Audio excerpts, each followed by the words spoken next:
Hi, this is Natasha Lair Lewis from Big Rock Organics, and welcome to the hottest week of the CSA, week 12. Let me show you what we've got. We've got some fun things, we've got some tomatoes exploding, and we got all kinds of good stuff. So walk with me as we give you some ideas and recipes and things like that for this week's box. So making a debut again is that beautiful sweet corn, and we've got white sweet corn this week for everybody. So I don't know if you knew that white was like one of the older original colors, and so this is wonderfully sweet, and our friendly farmer Philip's Farm over in Big Rock, I think they are actually maybe Big Rock, Little Rock, they grow this and they do such an awesome job. So they aren't organic, but it is picked the morning of, and it's really, really wonderful. And someday when we get our act together and can add growing sweet corn to the mix, we will do that. But until then, we have been working with these guys for probably close to 15 years or so, and they're just a great family farm and love to support other farmers in the area. So enjoy that sweet corn. It is delicious. Like I've said before, cooking it is optional. Raw is delicious, and this we've been doing lately. So we take and just cut the kernels off raw, and then we pan saute it in a little bit of butter and olive oil and some seasoning, and so that is a really fun way to enjoy it. But I love just eating it raw as well. It's so delicious. So if you haven't had that fresh sweet corn raw, definitely go ahead and try that. So enjoy. We love sweet corn season. It's always so exciting. So we've got lots of tomatoes coming your way this week and the next couple of weeks. And so we are brimming with lovely little tomatoes. So I want to take you for a tour with some of the different ones and varieties. So we've got this little guy. It's called I think this is a Brad's Crazy Cherry. Yes, Brad's Crazy Cherry. It's a white one, and I just love to recommend people sit down, try each one. They have a little different flavor profile. So big thank you to Caitlin, who is our tomato picking extravaganza gal. She is amazing. She has picked all the tomatoes and she knows which ones are ripe because they're all different colors, and that's what makes it so fun. So we got that white cherry tomato. We've got this oddball, lovely. It's called Brad's Atomic Grape, and just look at all those colors in this. We get all of our heirloom tomato seeds from rareseeds.com, Baker Creek Heirlooms. Love what they're doing there. They actually, I met Jer Gettle a long time ago at a heirloom show over at Garfield Farm in LaFox, Illinois, and one of our tomatoes made it into their seed catalog at some point or another. So I've watched them mature into this huge company that's really passionate about seeds and seed saving and heirlooms and non-GMO and vegan eating and all kinds of stuff. And their seed catalog is super awesome. So I believe you have to buy it because it is like a thick binder of seeds and recipes and stories and ideas, but it's well worth it. So this is one of their signature ones, Brad's Atomic Grape. So don't be confused with Barry's Crazy Cherry. Brad's Atomic Grape. Apparently we just have a lot of crazy guys out there breeding tomatoes, but this is ripe just like this. I love those ripe green tomatoes. So don't be afraid. And when you are trying to figure out is it ripe or not, it's by feel, not necessarily the color, because we grow so many different colors. So I just love these. They're so pretty. All right, normal cherry tomato. This is called Chadwick cherry. Normal cherry tomato.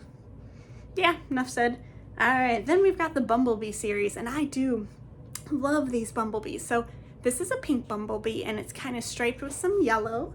Then we've got the what is a sunrise bumblebee, which is yellow and pink kind of together. And then let me see if I can find a purple bumblebee.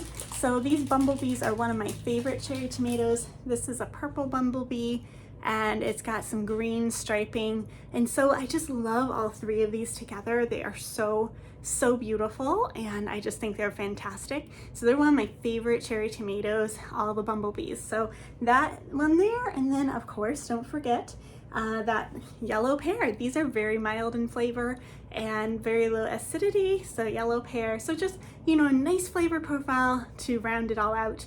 My favorite thing to do is just a simple caprese salad with your oil and vinegar. Now you can change it up.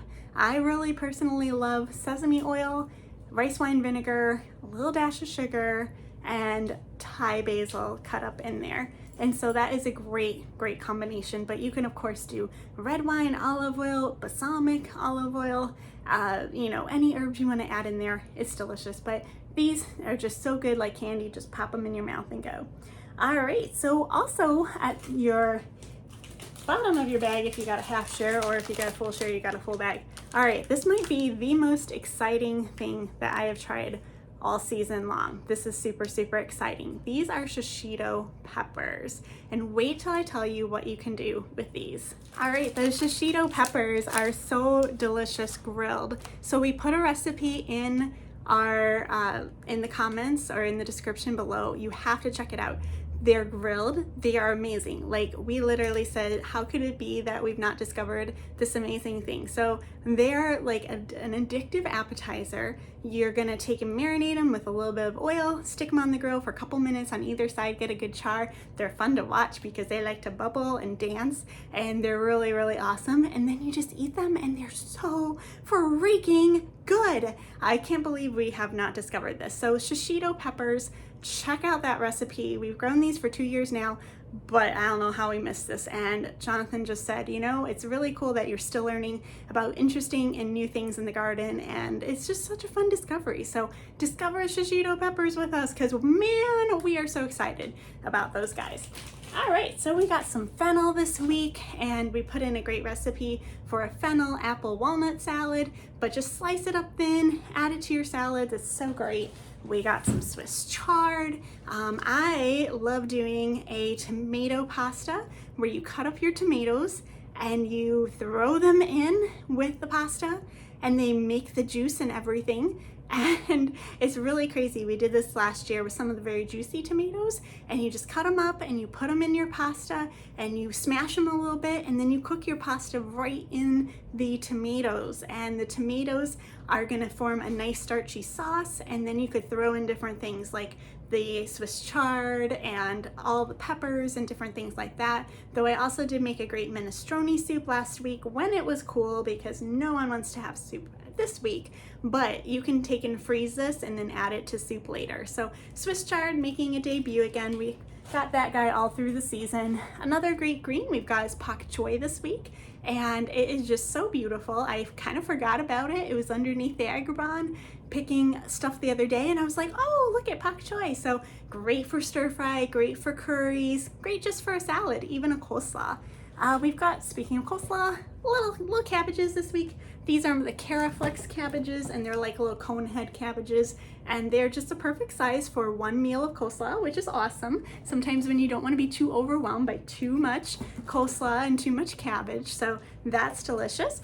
We have cucumbers, of course, which are slowing down a little. The soy longs might be the last week for those, but we have a new crop of cucumbers, and aren't those beautiful? Caitlin says they are just sexy little cucumbers, and I have to agree with her. So those are just beautiful, aren't they? Oh my gosh. So cucumbers making a comeback. Cucumbers are making a comeback. All right, we got beans. So many beans this week. Yellow beans, green beans. You can take and freeze these, dilly beans.